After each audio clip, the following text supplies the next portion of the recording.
भाइयों एवं बहनों, जय श्री गुरुदत्त। आप सबका शाश्वत ज्ञान गिरनार से चैनल में स्वागत और अभिनंदन है। हम सभी ने रामायण में ऋषिमुख पर्वत के विषय में सुना ही है। ये हिंदू धर्म के सबसे महत्वपूर्ण पर्वतों में से एक माना जाता है। ऐसी मान्यता है कि ऋषिमुख पर्वत आज की कर्नाटक राज्य के हम्पी में स्थित था। उसी स्थान पर वानर साम्राज्य किष्किंधा हुआ करता था, ऐसी मान्यता है।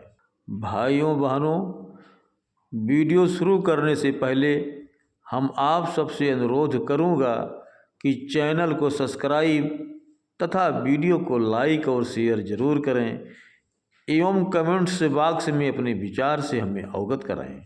इस पर्वत के विषय में रामायण में बहुत विस्तार से लिखा है, किंतु ये पर्वत वास्तव में कैसे बना, इसके विषय में हमें बहुत अधिक जानकारी नहीं मिलती।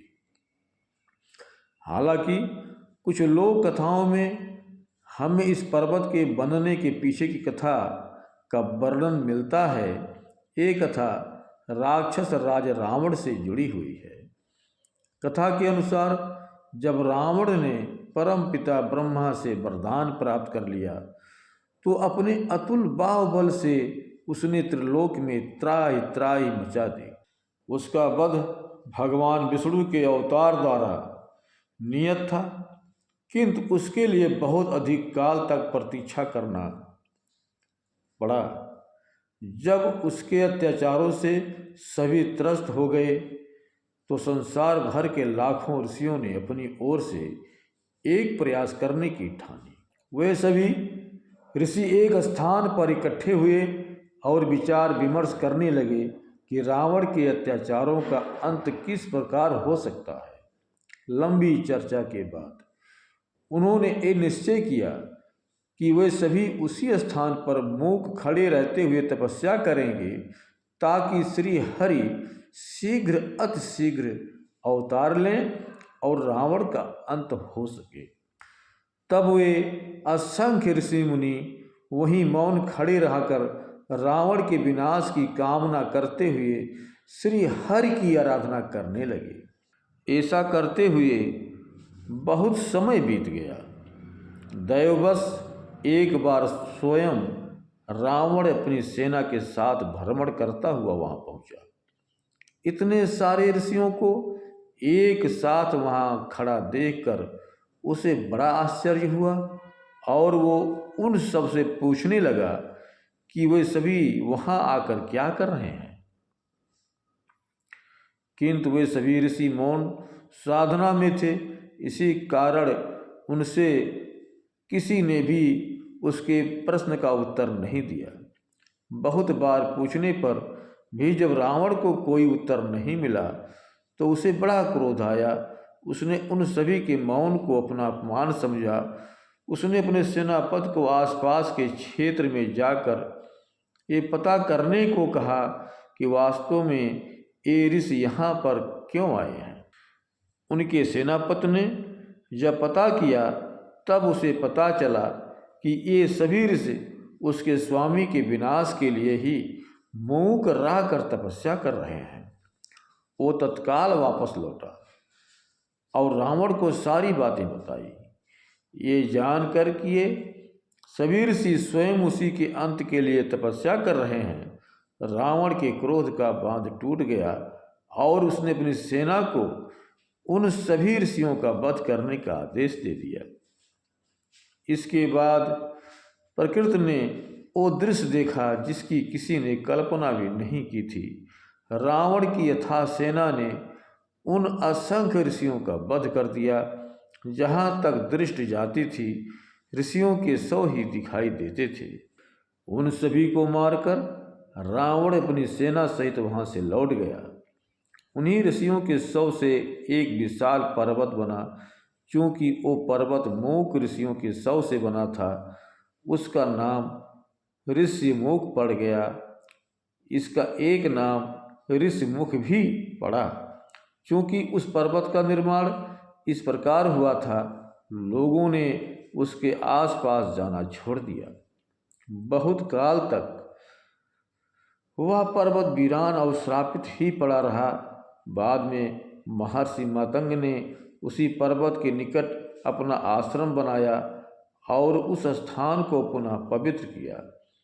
इतने ऋषियों के बलिदान के कारण ही श्री हरि ने शीघ्र ही श्री राम अवतार लेकर रावण का नाश किया। ये पर्वत किष्किंधा राज्य की सीमा में ही आता था, जहाँ पर वानर राज बाली का शासन था। वे अपने भाई सुग्रीव के साथ सुचारू रूप से राज्य चलाते थे।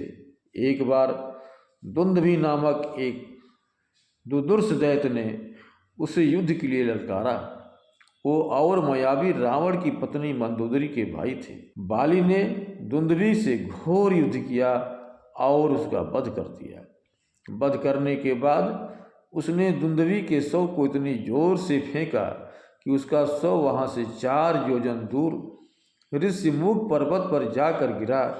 दुंदुभि का शव महर्षि मातंग के आश्रम के ऊपर से होता हुआ ऋषिमुख पर्वत पर पहुँचा था, जिससे उनके आश्रम में उस दैत्य के रक्त की कुछ बूंदें गिर गई।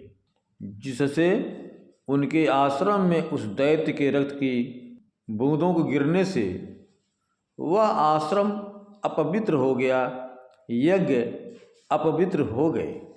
जब मातंग मुनि ने यह देखा तो अत्यंत क्रोधित हुए। उन्होंने अपने तपोबल से पता कर लिया कि दुंदुभि के शव को फेंकने वाला वानर राज बाली है।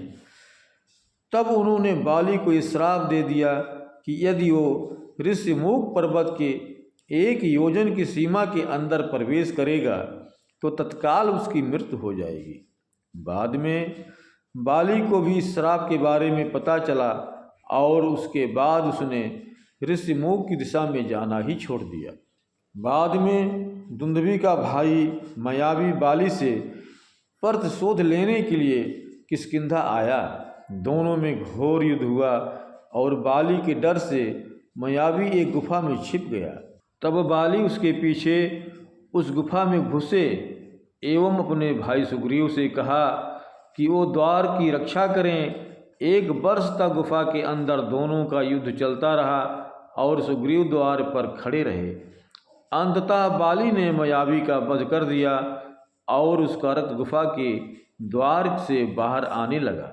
जब सुग्रीव ने ये देखा तो उसे लगा कि बाली मायावी के हाथों मारे गए। तब उन्होंने उस गुफा का द्वार एक शिला से बंद कर दिया और वापस किष्किंधा आ गए, जहाँ उन्हें बांदरों का राजा बना दिया गया।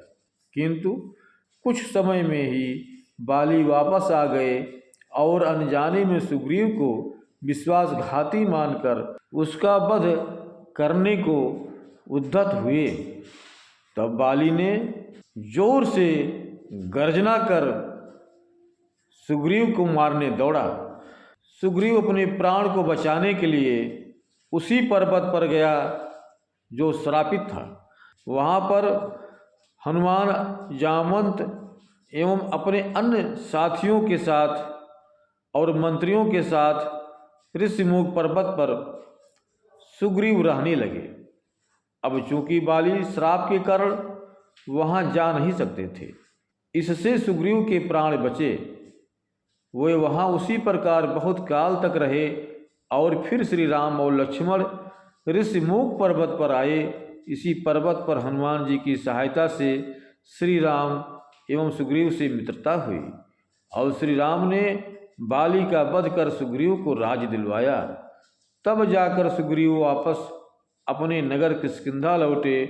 आज भी ये पर्वत कर्नाटक राज्य के हम्पी में स्थित है।